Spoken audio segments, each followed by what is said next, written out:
Beleza, pessoal? Então, para quem está vindo aí, quem está entrando agora, bem-vindo. Quem já estava na sala já estava batendo papo, tá? Já me achei aqui e a gente estava falando sobre dispositivos de proteção na aula passada. Nessa aula aqui a gente vai falar um pouquinho, continuar falando um pouquinho de dispositivos de proteção, mas eu lembro que alguém fez uma pergunta para mim. Eu falei que eu ia falar na aula passada, acabei não falando, passou desapercebido, mas eu lembrei na hora que eu revi a aula, porque por incrível que pareça, vocês sabem que depois, é horrível isso, né? Porque eu vejo eu dando aula, nossa, que aula chata que eu dou, cara. Nossa, eu não me aguento, não sei como vocês me aguentam, gente. Né? Porque toda vez que eu sou obrigado a ver, né? E eu nem edito. Tipo assim, a aula chata do jeito que ela é aqui, eu pego e subo no YouTube, tá? E mas eu lembro que alguém fez essa pergunta, não sei se foi o Salvador, eu não lembro, sobre a diferença de volt ampere e de watt, né? Vocês lembram disso que a gente está conversando? Quem que é quem que se pronuncia aí no grupo que fez a pergunta, tá? Beleza, eu vou dar uma explicada bem simplesinha para a gente não entrar na calculeira aí, porque senão eu vou gastar muito tempo aqui e, né, não é o nosso objetivo. Quer dizer, e não é, né? Ó, volt ampere, que é, atenção, é uma simbologia utilizada. Sempre tem, né, os caras escrevendo besteira. Ó, watt e volt ampere são duas unidades de potências elétricas. Nossa Senhora. Mas não são a mesma coisa, tá? E de forma bem simples, a volt ampere é o que a gente chama de potência aparente, tá? Potência aparente, tá? Que é a potência que você percebe, né? Que você percebe que está consumindo, que é igual à potência real, tá? E potência real é watts, dividido por uma coisa que a gente chama de fator de potência, tá? Então a gente precisa saber o que é fator de potência para entender certinho o que é a potência real, tá? E o que é a potência aparente. Tá? Quem gosta de elétrica, tá? Vai entender isso daí. Tem uns cálculos bem complexos aí para. Quer dizer, na realidade não é um cálculo complexo, né? Se você você entender potência aparente como sendo um vetor e potência real sendo outro vetor, se você fizer a soma vetorial dessas duas potências, você tem o que a gente chama de fator de potência, que é o que os caras chamam de cosseno φ, tá? Cosseno φ. Φ, φ, inserir. Olha que chique, cara. Deixa eu ver se eu consigo aqui o φ aqui. Ai, meu Deus, não tenho φ. Cadê o φ?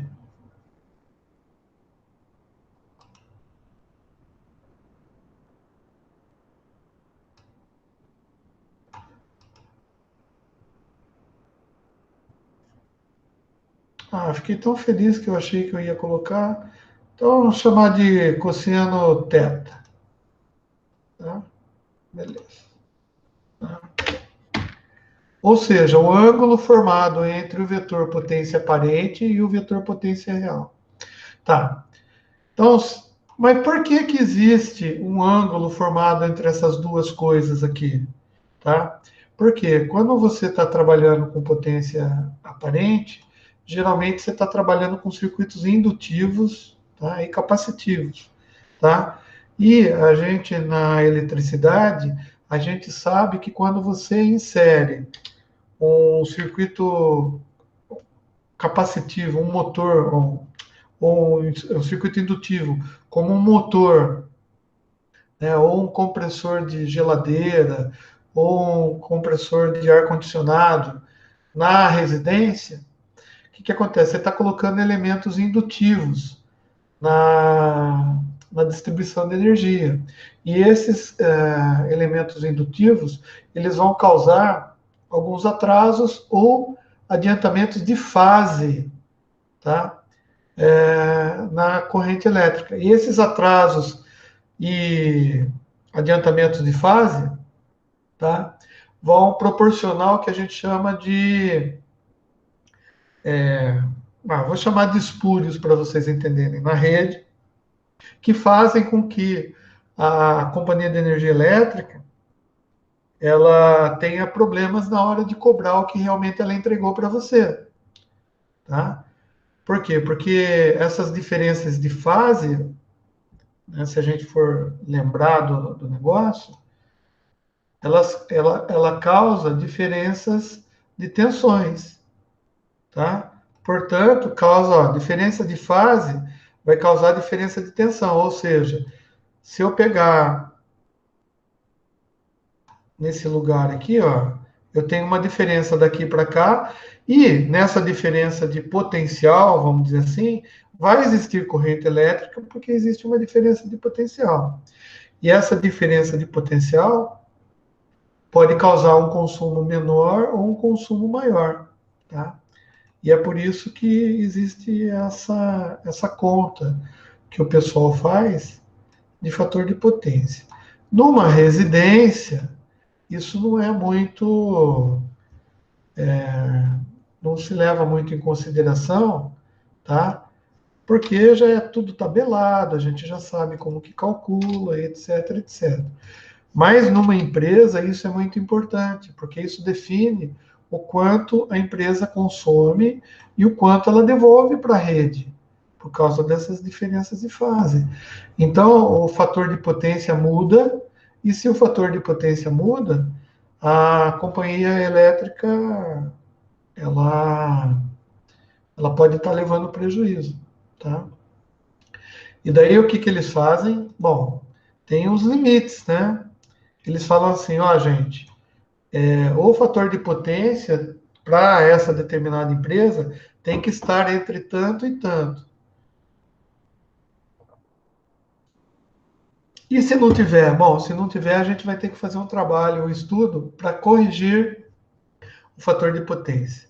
Como que você faz para corrigir o fator de potência? Ou trazer ele para dentro do limite aceitável pela companhia elétrica? Você contrata, tá? Ou você compra, né? Você contrata um cálculo, obviamente, e você compra ou capacitores ou indutores, e você vai instalar um banco de capacitores ou um banco de indutores na sua empresa para fazer essa correção de fator de potência, tá? E isso é importante. Tá? Então, é assim, a primeira coisa que você precisa entender é a diferença entre as unidades de potência e watts. A classificação watt, tá, determina a potência ativa, né? Que é a potência real. A energia que será de fato utilizado pelo produto para realizar o trabalho necessário. Tá? Então, opa, tem alguém entrando. O Genivaldo está fora do domínio. Está chegando aí atrasado, né? Atrapalha um pouco a aula, mas, né, a gente sempre aceitando os nossos queridos. Bem-vindo, Genivaldo! Antes tarde do que nunca, hein? Beleza. Obrigado, boa noite, professor. Boa noite, né? Parece aquele aluno que entra de boné, bermuda, no meio da aula, né? E ainda falando com o companheiro que estava no bar, né? Beleza, bem-vindo aí, cara. Brincadeira, hein? Vai ficar bravo aí reclamar de mim. É, então é o seguinte, ó, potência ativa, né, é a potência real, a energia que será de fato utilizada pelo produto, né, ó, pelo equipamento, né, vamos colocar equipamento, para realizar o trabalho necessário. Tá? Alguns equipamentos necessitam de energia extra, tá? Só que essa energia extra, ela não realiza trabalho, tá? Porém, é necessária para o funcionamento de alguns eletrônicos. Por exemplo, ar-condicionado, né? Ar-condicionado, fonte chaveada. Ah, o que é uma fonte chaveada? Fonte de computador, tá? Bombas, bombas elétricas, tá? Motores. Ah, daí você pode ser rigoroso e falar assim: ah, mas o ar-condicionado não é um motor? É um motor. Vocês estão entendendo, né, o que eu estou falando, né? Bom, e o volt ampere é a unidade para medir o que chamamos de potência aparente, tá?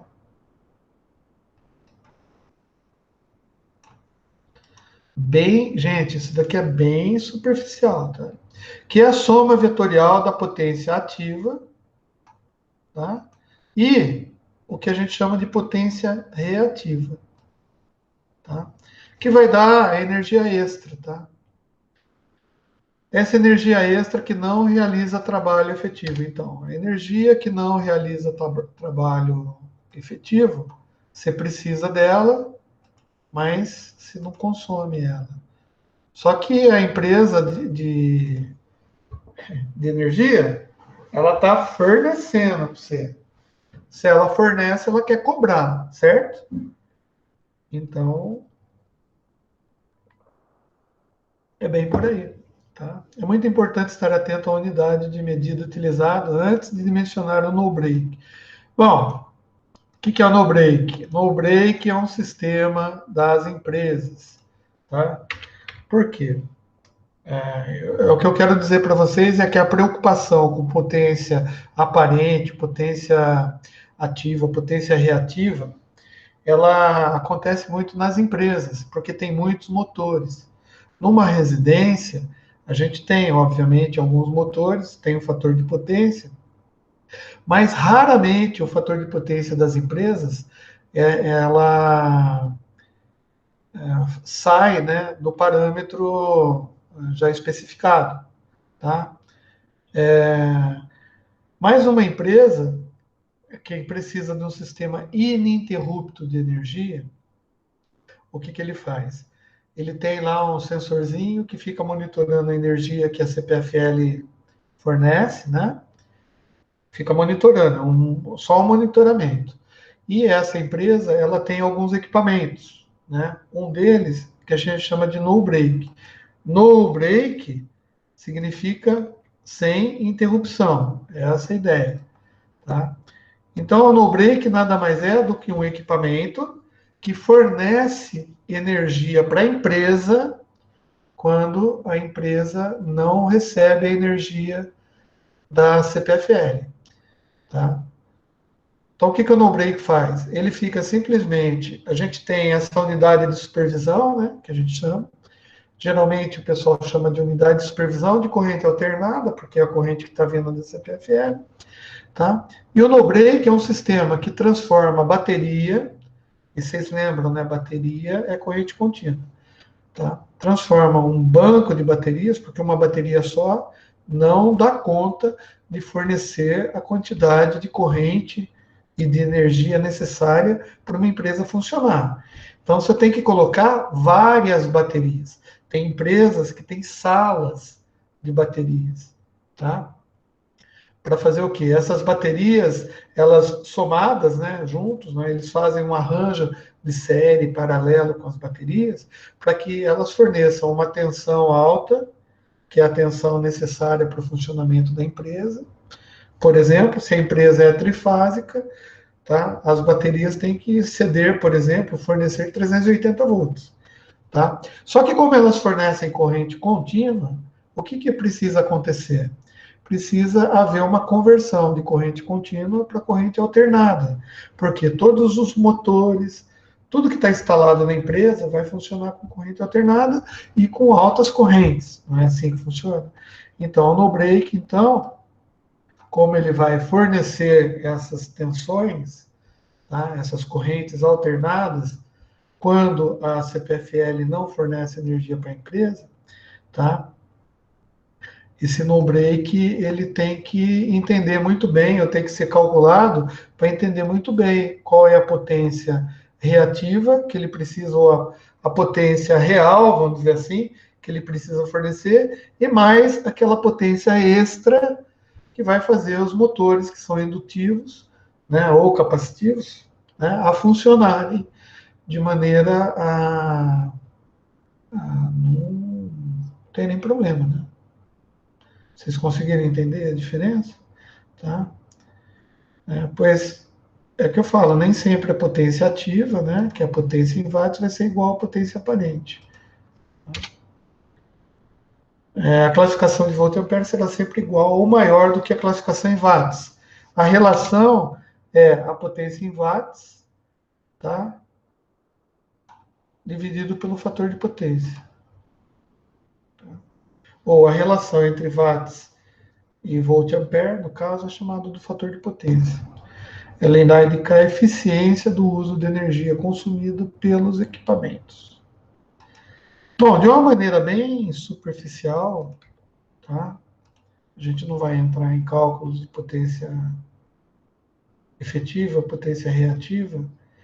Alguém tem alguma dúvida? Deu para entender? A dúvida, eu não lembro quem tinha perguntado, né?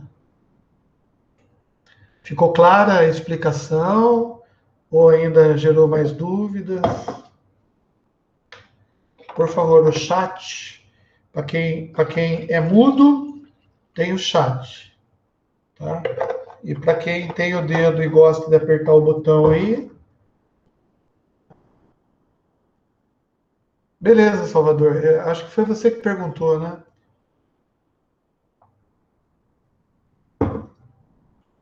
Vamos lá. Então, seguindo o barco da onde a gente tinha parado.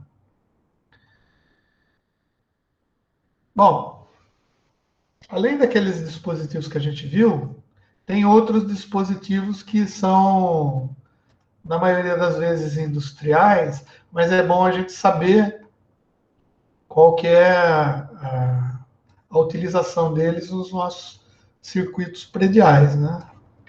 Nas nossas instalações. Então, um deles é a chave. Nossa, esse amarelo não está legal. Essa está bonito, McDonald's. Tá? A chave é um é um termo geral que designa um dispositivo de manobra.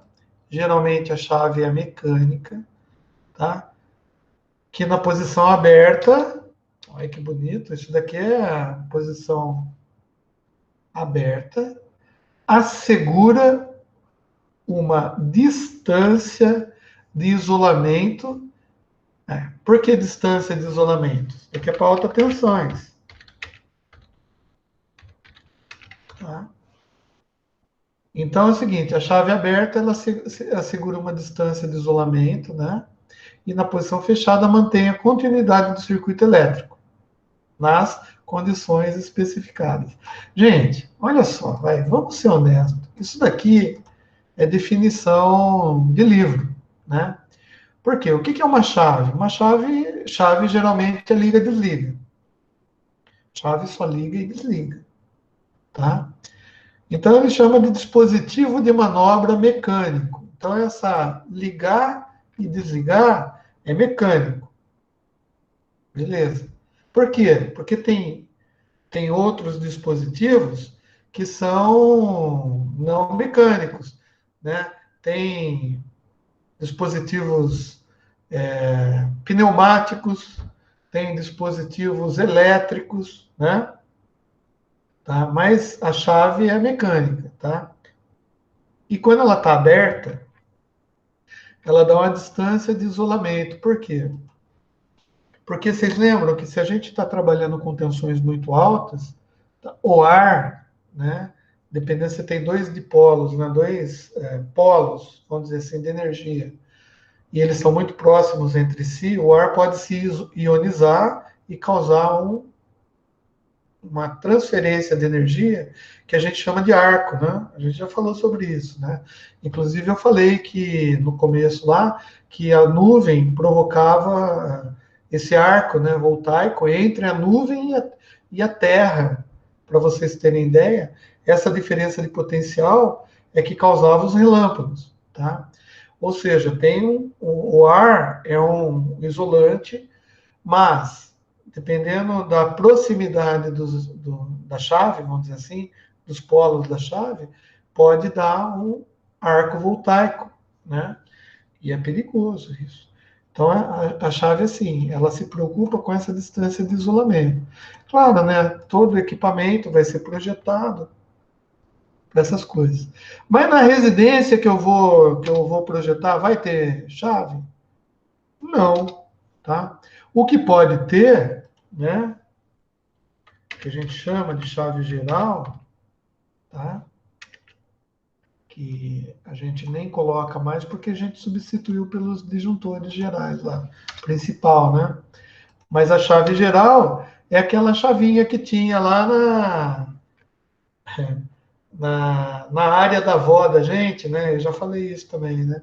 Que se abria aquele negocinho que tinha foto de Nossa Senhora, não sei se vocês lembram disso, né? Você abria e daí tinha uma chavinha lá de contato, e após a chavinha tinha dois fusíveis, né, de proteção, mas tinha a chave, aquilo é uma chave, e é mecânica, né, você ia lá, desligava, ligava, desligava, ligava, tá? Então, quando queimava o fusível, para trocar o fusível, você desligava a chave, tá? Dá para entender o que é chave. É a única chave que tem numa residência, tá? Talvez num prédio, né, a gente tenha dispositivos de chave, né, chave geral, para alimentar todos os relógios de força, por exemplo, né? Tá. Agora, existem outros tipos de chave, né? Por exemplo, a chave de faca, tá? É uma chave na qual cada polo, ou seja, cada fase, vamos pensar assim, é um contato móvel e é constituído por uma lâmina, nossa, aniculada em uma extremidade, enquanto a outra extremidade se encaixa no contato físico correspondente. Em certos tipos, o contato móvel é um tubo. Legal. Um tubo. Tubinho. Tá? A chave de faca não é adequada para operar o circuito sob carga. Tá? O que significa que o livro quer explicar para nós? É o seguinte: chave, vocês entenderam o que é? Eu acho que eu até tinha uma foto em algum lugar aqui, na hora que eu estava falando. Ah, no fusível. Putz, eu não vou pegar foto, que não vou conseguir achar. Tá? Mas é assim, ó. Se vocês estiverem vendo, tá vendo que tem esse fusível aqui, ele é encaixado, né? E aqui tem um encaixe, é que nem um clipezinho que encaixa essa parte de ferrinho aqui, tá? Tá, isso daqui é uma parte de ferrinho. Você simplesmente é um clipezinho. Geralmente as chaves de contato são assim, tá? Então, chave de faca, na realidade, é exatamente isso. Em vez de ter um fusível aqui, imagina que tem um parafuso desse lado, tá? E aqui tem o encaixe dela, que é uma coisa de pressão. Você coloca a chave entre, né? Só que a chave de faca, obviamente, quando você vai desligar ela, ela tem um arame grandão. Geralmente essas chaves de faca, elas ficam nos postes, né? Um dos locais onde a gente usa elas, né?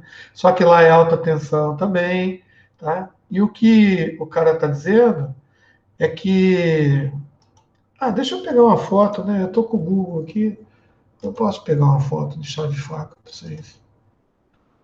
Né? O que acontece é que quando essas chaves, elas não devem ser ligadas e desligadas quando quando o circuito está alimentado, né? Por que que não deve acontecer isso? Eu peguei aqui uma chave faca que eu vou trazer a foto para vocês. Porque quando o circuito está alimentado, ele pode causar arco voltaico, tá?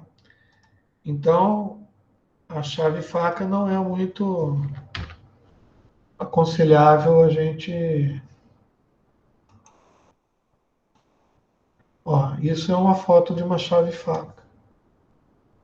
Só que essa chave faca aqui, tá? Nossa Senhora, que horrível isso, né? Ó, isso daqui é um isolante. Isso daqui é um isolante, tá? Tem uma extremidade aqui, ó. Se você pegar isso daqui com a mão, você não vai pegar, porque senão você vai ficar eletrocutado. Mas se você virar isso daqui para um lado, ela abre, tá vendo? O circuito está aberto aqui. E se você empurrar ela, ela vai puxar essas três hastes e vai fechar aqui. Portanto, ó, você parafusa o fio aqui, geralmente é barramento, tá? Não é fio. Você parafusa aqui, parafusa aqui, parafusa aqui. A hora que você fechar, vai dar contato para cá.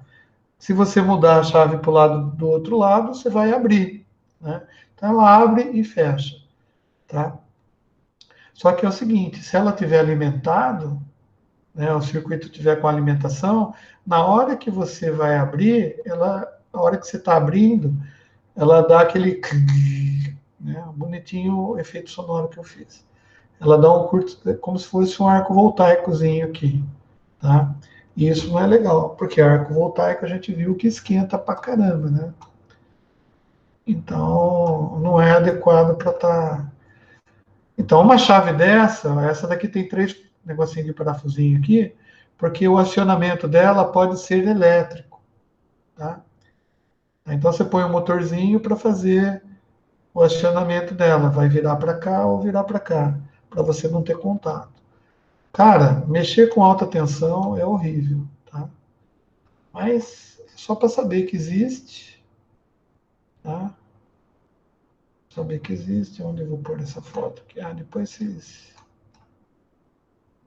pegar aqui. Tá bom. Bom, então isso daqui que a gente viu, né, pode ser tubo também, tá?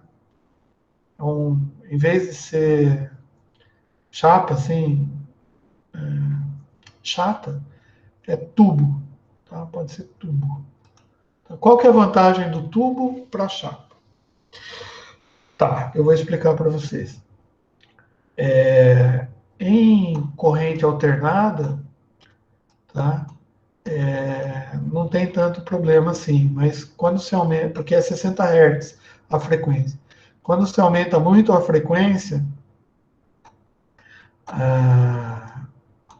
as cargas que compõem a corrente, elas tendem a se concentrar na superfície do material, tá? Então é desnecessário, por exemplo, você ter um fio totalmente sólido para fazer esse fechamento. Por quê? Como a corrente está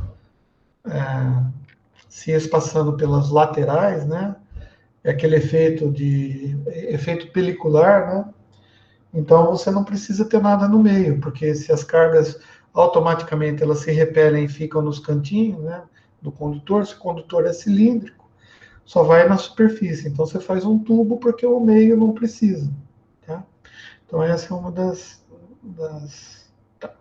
Beleza. Daí tem chaves que são eletromagnéticas, tá? Que é uma chave na qual a força necessária para o fechamento e abertura é feita através de um eletroímã. Ou isso é legal também, um outro tipo de chave, tá? E tem chave de partida, né, de um motor elétrico, que é o conjunto de todos os meios necessários para dar partida para dar partida e partir o motor? Não, para dar partida no motor, né? Combinando com a proteção indicada de sobrecargas. Bom, o que é uma chave de partida, então? Se você tem um motor, tá? Geralmente o motor ele precisa de algumas proteções para evitar, porque na hora que o motor começa, ele precisa de uma energia assim, um pouco maior para começar. Depois que ele pega o embalo, beleza, né? Mas na hora de começar, você precisa de uma energia maior, vamos dizer assim, para tirar ele da inércia de estar parado, tá? Só que essa energia, ela não pode durar muito tempo. Ela é só para tirar o motor da inércia. A hora que ele tira o motor da inércia, a energia tem que ser menor, tá? Porque senão você vai ficar gastando muita energia desnecessária. E o motor é feito de bobinas, e bobinas, como a gente falou, tem aquele lance do fator de potência, tem aquele a bobina, por exemplo, quando você coloca uma energia nela, ela vai tender a provocar uma força contra a energia que você está colocando na bobina, que a gente chama de força contra-eletromotriz. E muitas vezes essa força contrária pode gerar até retorno energético para a rede. Então, quando você vai ligar motores, você precisa de chaves de partida, tá? Então, chave de partida de motor não deve ser uma chave geral e não deve ser um interruptor, por exemplo. Por quê? Porque interruptor não tem os circuitos elétricos necessários, tá? Para garantir que vá uma energia elétrica um pouco maior no início e depois que estabiliza o motor, ela retorna para um valor normal, tá? Então é assim. E detalhe, se eventualmente der uma sobrecarga, né, ou uma tensão maior, pode queimar o interruptor. Tá? Então você põe uma chave de partida. São coisas diferentes e distintas. Tá? Seccionador. O que é o seccionador? Seccionador é um dispositivo de manobra mecânico, tá? Na posição aberta, a uma distância de isolamento que satisfaz os requisitos de segurança. Você fala assim, então o seccionador é quase igual a uma chave. Um seccionador é quase igual a uma chave, tá? Só que ele deve ser capaz de fechar ou abrir um circuito quando a corrente estabelecida ou interrompida é desprezível, ou ainda quando não se verifica uma variação significativa de tensão entre os terminais de cada um dos seus polos. Tá?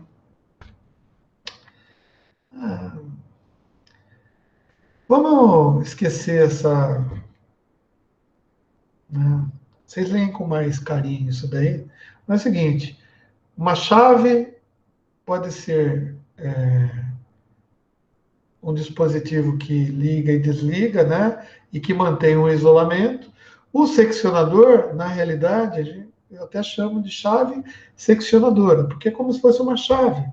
Mas ela não é só de liga e desliga. Geralmente o seccionador, ele secciona, ele divide, ele manobra. Ou seja, imaginemos assim, a gente está falando do no break lá, né? O que o no break faz?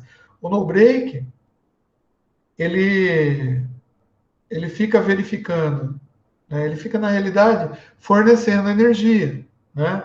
Porque se a CPFL interrompe o fornecimento de energia, a unidade de supervisão de corrente alternada vai detectar essa falha de energia e para que não ocorra interrupções no circuito, né, no hospital, por exemplo, nas mesas de operação ou nas torres de telecomunicações, eles ficam em paralelo, tá?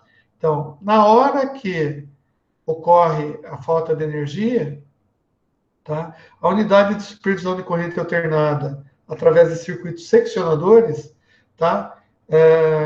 Transferem do barramento principal, por exemplo, para um motor, para um gerador que fica no hospital, ela parte o gerador, deixa o gerador funcionando para estabilizar a tensão, e enquanto isso, o circuito no break vai ficar em paralelo, fornecendo energia para que não haja interrupção no fornecimento.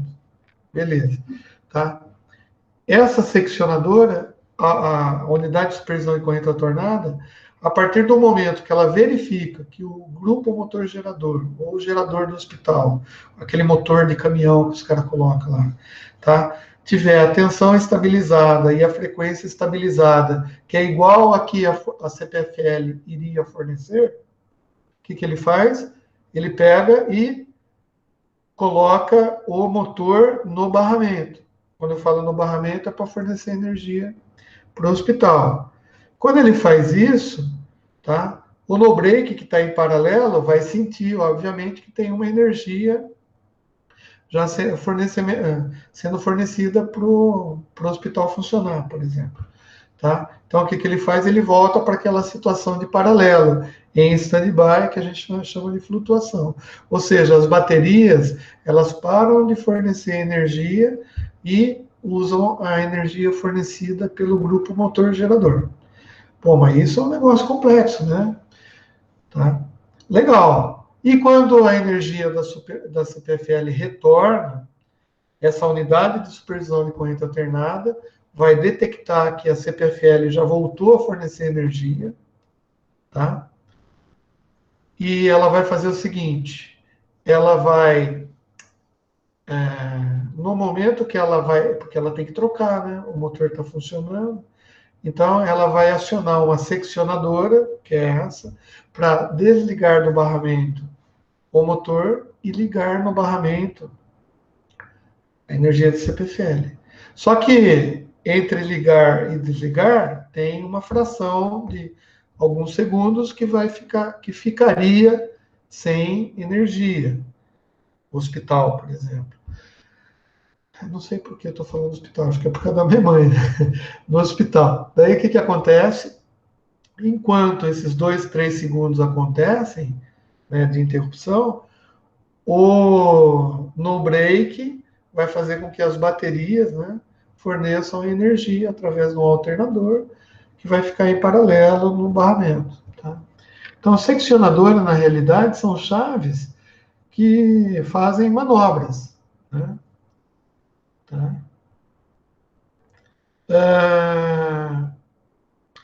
Então, ele tem que saber isolar o grupo motor gerador do barramento. Quando eu falo barramento, é os fios de entrada, né? E ele tem que, por exemplo, por quê? Por quê? Porque se colocar CPFL com o grupo motor gerador, gente, assim, se não tiver em fase, pode dar um chabu muito grande, imagina. Tá? O grupo motor gerador está gerando uma energia trifásica, vamos dizer assim, 380 volts trifásico, vamos imaginar. Tá? E a CPFL está fornecendo a mesma coisa. Gente, para colocar uma coisa em paralelo com a outra, as fases têm que estar certinho, né? Se a fase 1, 2 e 3, ou A, B, C, do grupo motor gerador estiver defasado das fases que estão entrando, vai acontecer um curto-circuito praticamente, tá?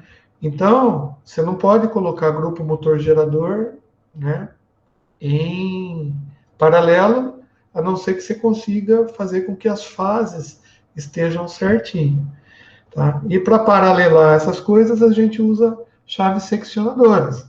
Só que as chaves seccionadoras, quando elas estão desligadas, elas têm que proteger contra esse arco voltaico, vamos dizer assim.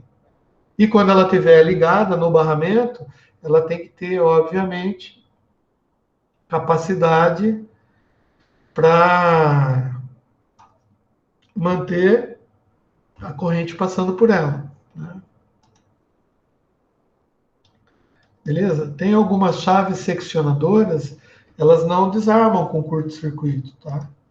Elas precisam ser desarmadas através de sensores, ou às vezes até de atuação manual lá, o cara corre lá.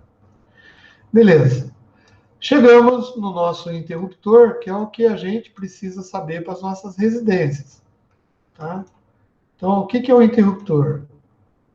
O interruptor é uma chave, portanto, mecânico, capaz de estabelecer, de conduzir ou de interromper correntes sob condições normais do circuito. Ah, beleza, nossa, parabéns. Uma definição bem técnica. Opa, aconteceu. Tá? Que podem incluir sobrecargas de funcionamento específicas. Ou seja, tem alguns interruptores que, se está ligado, tipo assim, o interruptor, liguei o interruptor da lâmpada, a lâmpada acendeu. Só que eu podia ter trocado a lâmpada, colocar uma lâmpada que consome uma corrente muito maior, uma lâmpada a gente vai ver tipos de lâmpada, tá? Mas, por exemplo, na casa eu tinha projetado para uma lâmpada incandescente. Ninguém faz isso hoje em dia, mas vamos imaginar que a gente tenha feito. E daí, de repente, eu quero mudar essa lâmpada incandescente e colocar uma lâmpada do tipo halogênio, halógeno. A halógena consome um pouco mais de energia do que a lâmpada incandescente. Beleza. Ela esquenta mais, ela alumia mais, então ela consome mais energia. Só que eu projetei a casa para os fios serem suficientes para comportar lá a lâmpada incandescente. E os meus interruptores, eu também coloquei eles para ligarem e desligarem a lâmpada incandescente. Mas se eu coloquei a lâmpada halogênia lá no, no bocal, né, e liguei o interruptor, ele vai ligar. Ele vai ligar. Então, só que vai estar sobrecarregado, né? Vai estar passando mais corrente por ele do que de repente era para passar. Mas tudo bem, ele vai ficar ligado, tá? Então ele não desliga. Ele, uma vez que você ligou, ele é mecânico, tá? Ele pode derreter? Pode derreter, inclusive. Mas ele vai ficar ligado, ele vai derreter ligado. Vai ficar aquela maçaroca de plástico derretido, né? Principalmente aqueles interruptor tomada. Gente, até tomada. Vocês já pegaram tomada derretida? Né? Porque o cara pega a tomada da casa dele, tá? E ele compra a tomada. Vai lá e compra a tomada Pial, Arial, sei lá, Ariel, Siemens. Tomada. O cara coloca a tomada lá. Só que daí naquela tomada ele coloca um secador de cabelo Ultra Brighter Super Blaster Master, né?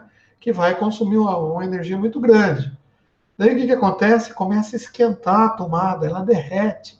Por quê? Porque é uma tomada. Tá? Bom, beleza. Interruptor, então, a gente entendeu. Tá? É... Só que tem interruptor também nas empresas que eles chamam de interruptor seccionador. Tá? A gente não vai colocar isso na casa da gente, né? Tá? Que é chamado de seccionador sob carga. É uma chave que reúne as características de um interruptor, tá? E um seccionador juntos. Ou seja, você vai fazer manobra, né? Então você liga o interruptor, você tem que desligar um antes e ligar o outro. Ou eles são intertravados, né? Intertravamento é quando você faz assim a operação das duas chaves ao mesmo tempo. Que nem eu falei lá de disjuntor, né? Disjuntor intertravado. Quando você liga uma fase, se ele for bipolar, quando você liga uma fase, você está ligando as duas, tá? Mas tem interruptores, que nem nesse caso, seccionadores, que o circuito diz assim, ó, eu não posso colocar em paralelo. Beleza, se eu não posso colocar em paralelo e ligar junto, eu tenho que fazer um esquema de intertravamento. Ou seja, quando eu ligar um, automaticamente o outro desliga, por quê? Gente, manobra em casa de força, por mais atencioso que o técnico seja nas empresas, tá? Acidentes acontecem, tá? E acidente de energia elétrica é uma coisa horrível de se ver, horrível de se presenciar, e, portanto, as normas são muito rigorosas a esse respeito. Então, se a empresa preza pela, pela vida dos funcionários, geralmente ela faz coisas bem com segurança, né? Então, geralmente eles colocam essas coisas com intertravamento para prevenir, tá? Porque às vezes o cara que está fazendo a manobra, se ele não estudar muito bem o circuito, pode ser que ele coloque uma coisa em curto-circuito ou uma coisa em paralela com outra que não deve, tá? e é meio perigoso. Isso é perigoso. Por isso que, mesmo o engenheiro eletricista, gente, tá? Bom, primeiro que não é o engenheiro eletricista que faz manobra, né? Ele manda, ele manda o pessoal fazer manobra por ele, né? Porque ele não tem culhão para ir lá na, na casa de força. Não, estou brincando. Ele tem, sim. Né? Eu, por exemplo, eu como técnico, antes de ser engenheiro ainda, fui técnico em eletrônica, tá? Eu trabalhava. Então, antes de ser engenheiro, eu como técnico, e eu não era nem técnico de energia, eu fazia manobras na casa de força, tá? Por quê? Fornecimento de energia para a empresa, vocês sabem, tem um esquema que é fornecimento em horário de ponta e fora de ponta. Tá, o que é isso? O horário de ponta é o horário que está todo mundo utilizando energia naquele momento. Então dá um pico, é como se fosse um horário de pico, onde todo mundo. Por exemplo, no Brasil, eles consideram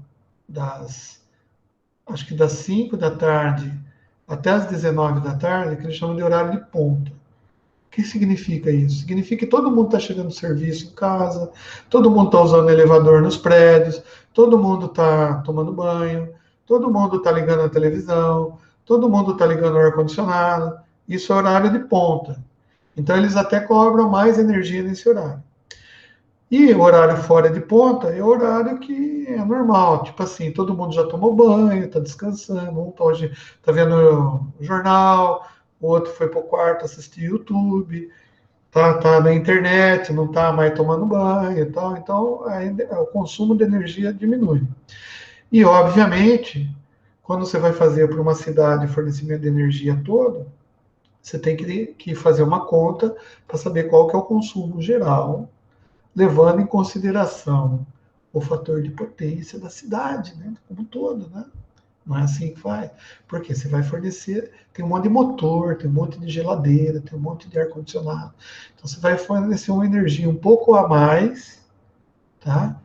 Para que a cidade funcione. Não é isso? Então, quando a gente está pensando numa residência, é uma coisa, quando você está pensando numa cidade, é outra. E daí eu fazia essa manobra, por quê? Porque a empresa, no horário de ponta, ela usava o grupo motor gerador. Ela estava fazendo uma experiência, né? Tipo assim, ao invés de pagar o horário de ponta para a CPFL, eu vou usar o meu combustível e o meu grupo motor gerador. Então, onde eu trabalhava, tinha 3 grupos, né? De 380 kVA, né? Pra vocês terem ideia. E a gente ligava os 3 grupos e colocava os 3 grupos no barramento. E essa manobra era feita numa sala, obviamente, com essa unidade de supervisão de corrente alternada. Só que a gente tinha uma chave que a gente tinha que ligar, obviamente era uma chave na realidade ela era hidro não, com ar, como que chama? Ah, eu não sei o nome. Ela tinha um negócio pressurizado lá dentro, que a hora que você abria ela dava um comando lá dentro da casinha, que fazia a chave ligar e desligar. Só que mesmo para fazer isso, a gente tinha que seguir uma sequência certa, né? Porque você não pode, lembra que eu falei, o grupo motor, a gente ia lá, partia o grupo motor manualmente, verificava se os grupos estavam operando, porque pode dar falha de partida, né? Então isso era 6 horas, 5h30, eu não lembro quando, né? Se era 5h30, 6 horas. Tá? Então a gente tinha que passar lá todo dia, ligar os motores, deixar os motores rodando, para eles atingirem a frequência de rotação certinho, 60 Hz, bonitinho, 380 volts. E depois a gente ia nessas unidades de supervisão de corrente alternada, né? E desligava a CPFL, tá? E ligava no barramento os grupos motor gerador. Só que não podia ter interrupção de energia. Então, enquanto isso acontecia, o no break estava funcionando. Então, na hora que a gente tirava, o no break né, que é o sem interrupção, mandava energia. É um negócio legal. Mas assim, Carol, é complicado. A gente tinha uma borracha de uns, né, no chão, né, para mexer na chave, a gente colocava uma borracha, tá, de mais ou menos 1 centímetro, aquela borracha grossa de caminhoneiro, tá? A gente tinha que fazer a manobra em cima da borracha, tá? A chave já ficava muito distante, né? Mas mesmo assim é perigoso. Tanto é que daí os caras pediram para a gente parar de fazer, contrataram um grupo de pessoas especialistas para fazerem isso, e por causa da periculosidade que eles tinham que pagar para a gente não pagavam, né? Daí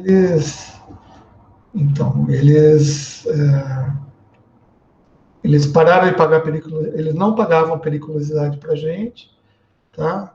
E daí, como a gente começou a reclamar, eles falaram assim, bom, beleza, então a gente vai contratar um grupo de pessoas para fazer isso, tá? E vocês não entram mais na casa de força porque vocês são técnico em telecomunicação, tá? Mas é assim, quando o cara vem fazer a manobra, por exemplo, no poste da tua casa, não sei se vocês já ficaram observando. Lá são chave-facas, né, que ficam nos postes, tá? E às vezes o cara ele liga e desliga com o circuito circuito energizado. A gente está vendo aqui pelo livro que não deve fazer isso para não abrir o arco voltaico. Mas muitas vezes a gente vê ele bater chave-faca. Quando ele liga, né, ele põe o ferrinho lá em cima e liga, a gente chama de bater chave, né, de fechar a chave. Quantas vezes eu não vi isso aí, arco voltaico, né? Quando o cara acabou a energia, né? Puta, um carro bateu no poste, caiu lá o poste. Até eles recuperarem o poste, não sei o que lá, o bairro fica sem energia. Daí chega num determinado momento que ele vai ter que ligar essa parte que está isolada, né, na rede. E daí, às vezes, acontece. Por que acontece o arco voltaico? Porque geralmente tem casa com geladeira ligada, né? Então, a hora que ele liga, a energia vai passar para tentar alimentar a geladeira. Tem que tomar cuidado com isso. Tá, beleza. O interruptor de uso geral, que é o que a gente mais vai usar, é uma chave seca de baixa tensão, né? Por que seca? Gente, tem chave que os caras colocam óleo dentro, tá? Que nem essas que eu estou falando que eu usava, dentro dela tinha óleo isolante, para não deixar arco voltaico, tá? Só que lá era alta tensão, tá? Mas, beleza. De baixa tensão, o interruptor de uso geral, que a gente chama, que é esse que a gente coloca nas residências, eles são de baixa tensão, tá? E eles têm características elétricas adequadas à manobra de circuitos de iluminação, tá? De aparelhos de iluminação, tá? De eletrodomésticos, que nem a minha máquina de lavar roupa, que é o motor, né? A mulher aqui de casa, aqui, ela colocou, a dona antiga, ela colocou um interruptor normal desse de liga-desliga para ligar e desligar a tomadinha que alimenta a máquina. Eu não sei porquê, talvez acho que ela tinha um tanquinho, né, de bater roupa e ela preferia ligar e desligar, né, a alimentação por esse interruptor, não tinha problema. Tá? Mas eu não usaria esse tipo de coisa, né, de chave. Beleza.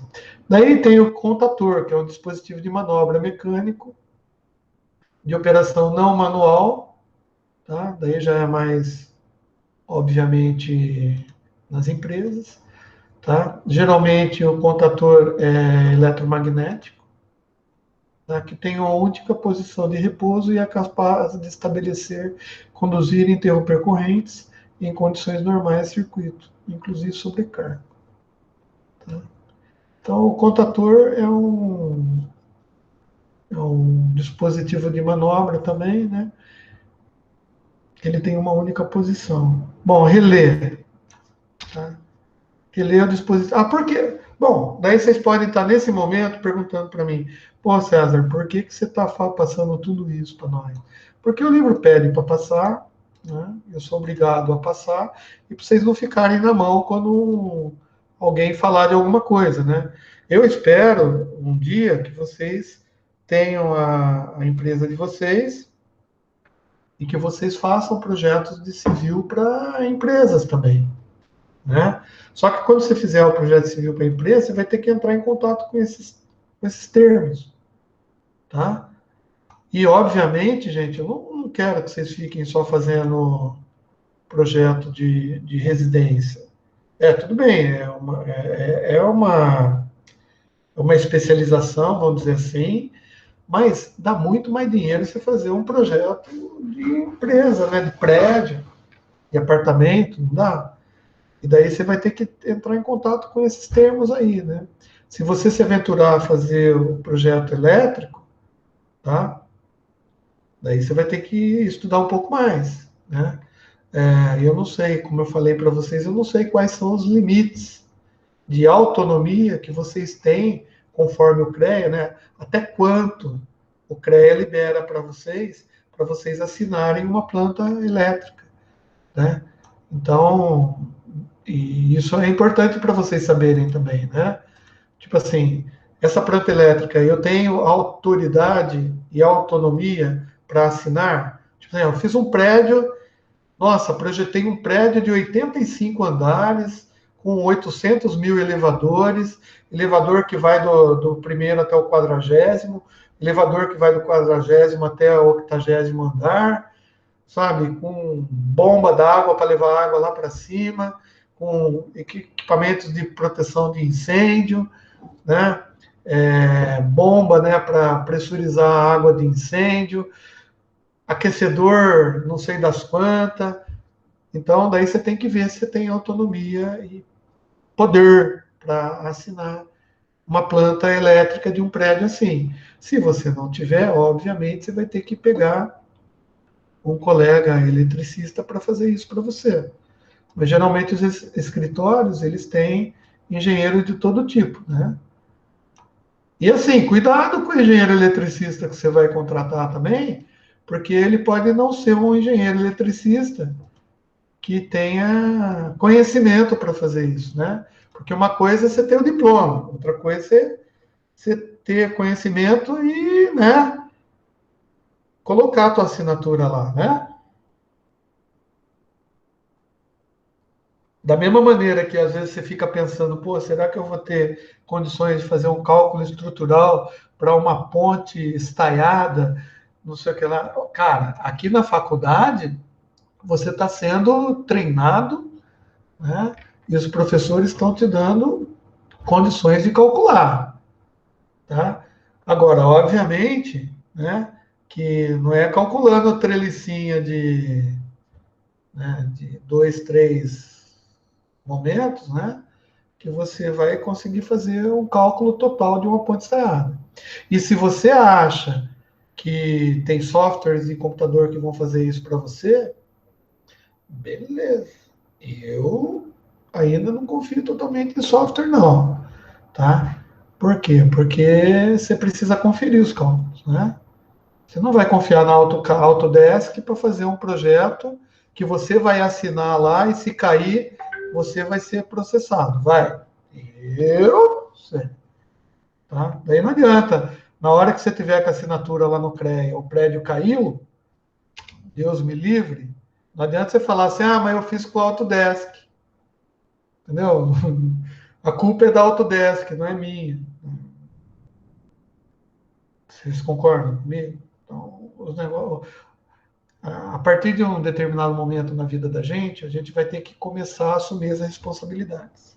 E a gente tem que ter ciência das responsabilidades que a gente tem. Tá? Relé é um dispositivo destinado a produzir modificações súbitas e pré-determinadas em um ou mais circuitos elétricos de saída.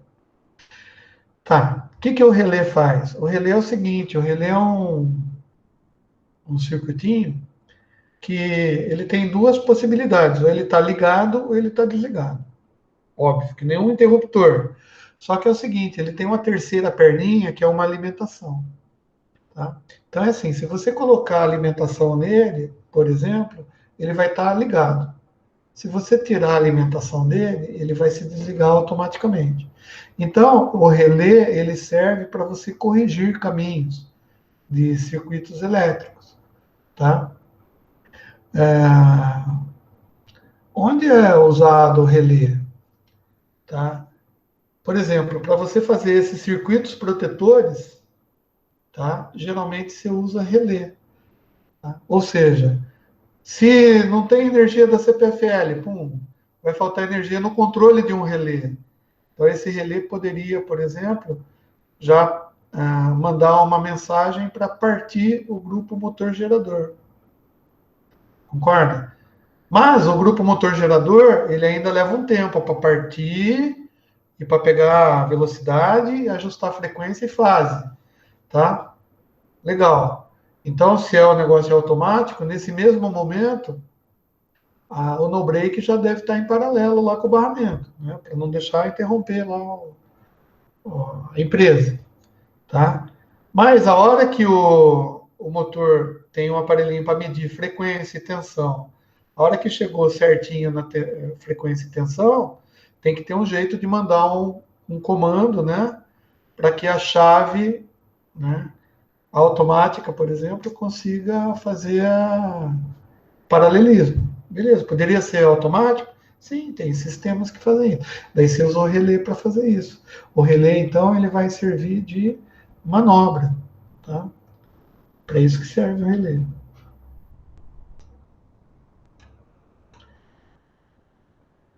Beleza?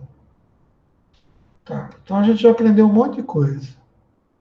Outra coisa aqui, que é um dispositivo que foi inventado há um tempo relativamente pequeno, né? Mas ele ajuda a gente muito nos nossos projetos, que a gente chama de diferencial residual. Geralmente o pessoal chama de disjuntor DR, tá? Ou dispositivo DR.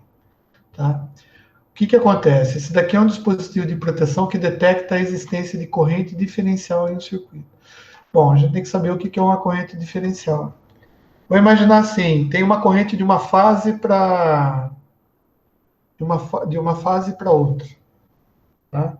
Ou seja, existe um desbalanceamento lá no circuito elétrico da residência, por exemplo, tá? Então, quando ele detecta que existe um vazamento, vamos dizer assim, de corrente, tá? Ele automaticamente provoca a abertura do circuito, tá? Só que, obviamente, ele é projetado, né, para que tenha um valor de corrente pré-estabelecido. Não é com qualquer vazamento de corrente que o dispositivo diferencial residual vai se desligar, tá? Mas, veja bem, a gente ajusta ele quando ele é construído, né? Ele existem algumas correntes, né, que são já pré-estabelecidas e testadas, né, para que ele abra, tá? Então é assim, vamos imaginar que eu tenha uma fuga de corrente na residência. O que é uma fuga de corrente? É quando está vazando corrente. Nossa, mas corrente vaza? Vaza, que nem água. Por exemplo, se eu tiver um fio desencapado, tá? Perto de um terra, por exemplo, de um condutor que está enterrado na parede, condutor metálico. E esse fio tá encostado nesse condutor metálico. Tá? Pode uma parte da corrente elétrica que poderia estar indo para a lâmpada, por exemplo, ela está se escapando, né? Ela está fugindo mesmo para esse condutor. Por quê? Corrente elétrica é aquilo que eu falei para vocês. Ela é preguiçosa. Ela vai preferir passar pela menor resistência que ela encontra. Se ela tem uma lâmpada lá na frente e ela sabe que tem uma certa resistência e tem um circuito aqui que é praticamente aterrado, ou seja, sem resistência nenhuma, para onde você acha que ela vai preferir ir? Ela vai fugir, né? Tá? E quando ela foge, tá? Ela está provocando uma diferença, né? De fato, ela está fugindo, tá? Então, dependendo da quantidade de corrente que foge, tá? Esse disjuntor ele desliga, tá? Dizendo que, ó, tem uma fuga de corrente, tá? Existe uma corrente residual, tá? Mesmo com a lâmpada apagada, né? Mesmo com a lâmpada apagada, fala assim, pô, mas não tem nada na casa, nada ligado na casa, tá tudo desligado, tirei tudo da tomada e ainda o reloginho lá da CPFL tá contando. O que, que pode estar acontecendo? Fuga de corrente, tá? Ah, legal. Isso é problema para a CPFL? Bom, não é, ela até gosta, né, que aconteça isso, porque você vai pagar mais energia elétrica. Entretanto, a gente tem que desligar o circuito para evitar que isso aconteça. Então, se um disjuntor DR desliga, por exemplo, não, um disjuntor que tenha junto dispositivo diferencial residual desarma, significa que está tendo uma fuga, né? Então, a gente vai fazer, tá? Agora, os disjuntores, todos eles, na aula que vem a gente vai ver isso, coloquei aqui até a página do livro que eu estou usando, ele tem curvas, né? Curvas de fabricação, tá? Então, a gente falou, nos quadros normais de disjuntores, tá? A gente pode colocar todos esses tipos de dispositivo que a gente viu? Não. O que, que a gente vai usar, então? Bom, a gente vai usar disjuntor, tá? Disjuntor, para não como chave desliga, mas como dispositivo de proteção. A gente pode colocar disjuntores com dispositivos DR, tá? Para que se há uma corrente de fuga na casa, tá? A partir de um determinado valor, ele vai desligar também. Então, a gente vai saber que tem, vai correr atrás para tentar resolver esse problema, tá? Mas os disjuntores, eles não são únicos, né? Para cada tipo de uso, ele tem uma curva diferente, tá? Porque a gente lembra que o disjuntor, ele desarma ou ele desliga quando tem problemas de sobreaquecimento, né? Ou uma corrente maior do que a especificada dele. Só que, se na tua residência você tem bomba de água, você tem motor de piscina, hidromassagem, motor que faz a sua roda gigante rodar, são motores, portanto, eles trabalham com uma corrente um pouquinho acima, pelo menos na hora de dar partida deles, eles precisam de uma corrente um pouco para cima. Então, se você colocar um disjuntor, vamos dizer assim, normal para uma residência dessa, toda vez que você ligar a piscina, ele vai cair. Não é legal acontecer isso, concorda? E se ele cai, uma coisa que é importante é quando o disjuntor desarma, geralmente as condições naturais de operação dele já foram modificadas. Então, aconselha-se a trocar o disjuntor. Daí você fala, ô louco, você está falando sério? Toda vez que cai o disjuntor principal da minha casa, eu troco, deveria trocar.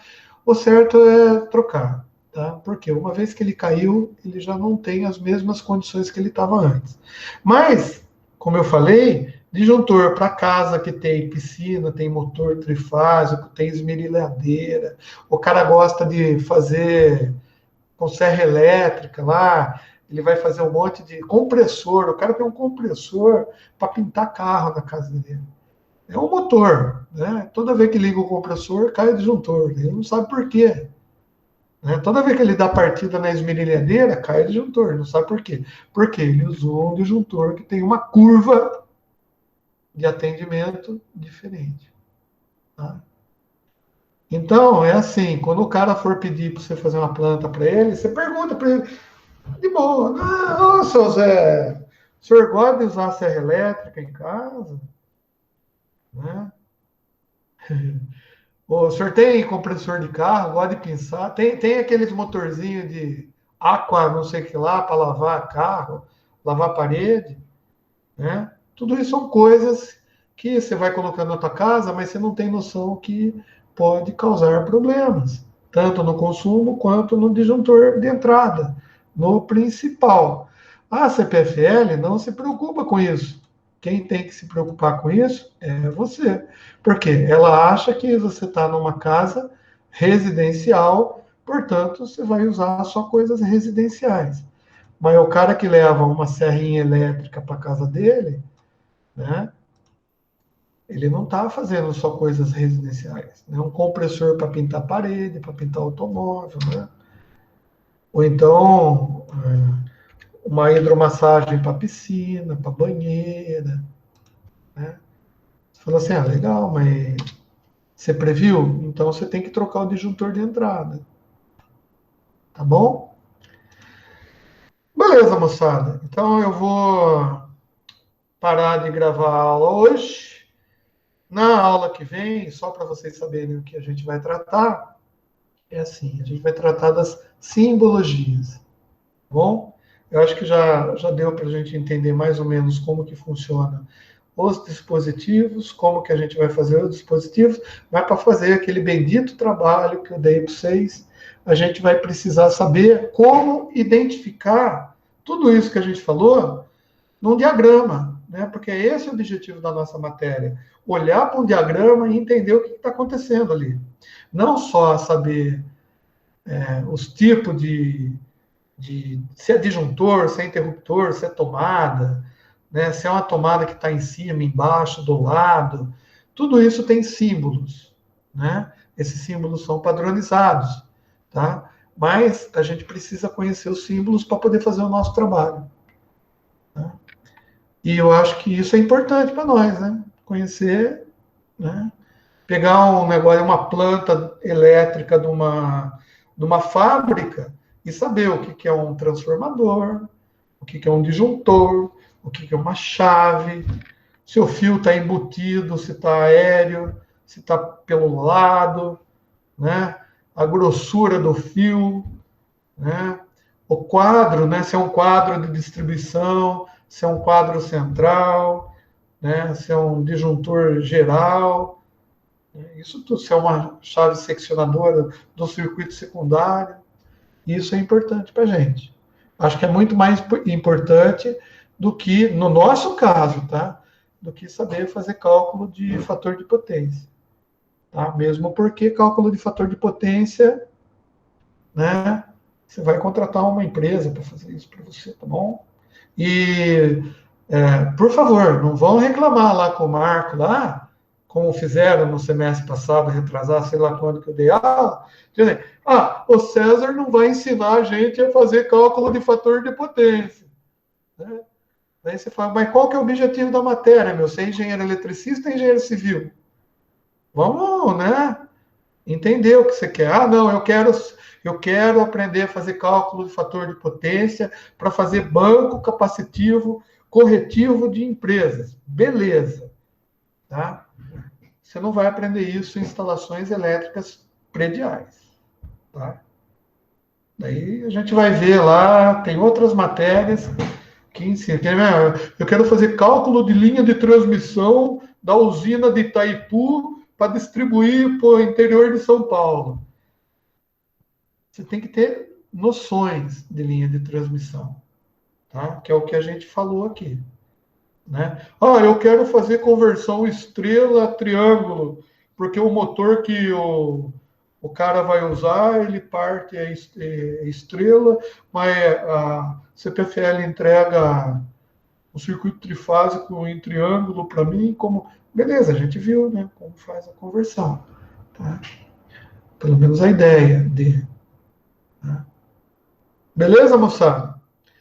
Estamos combinados? Vou parar de gravar e, como sempre, vou ficar na sala para pedir os like no YouTube.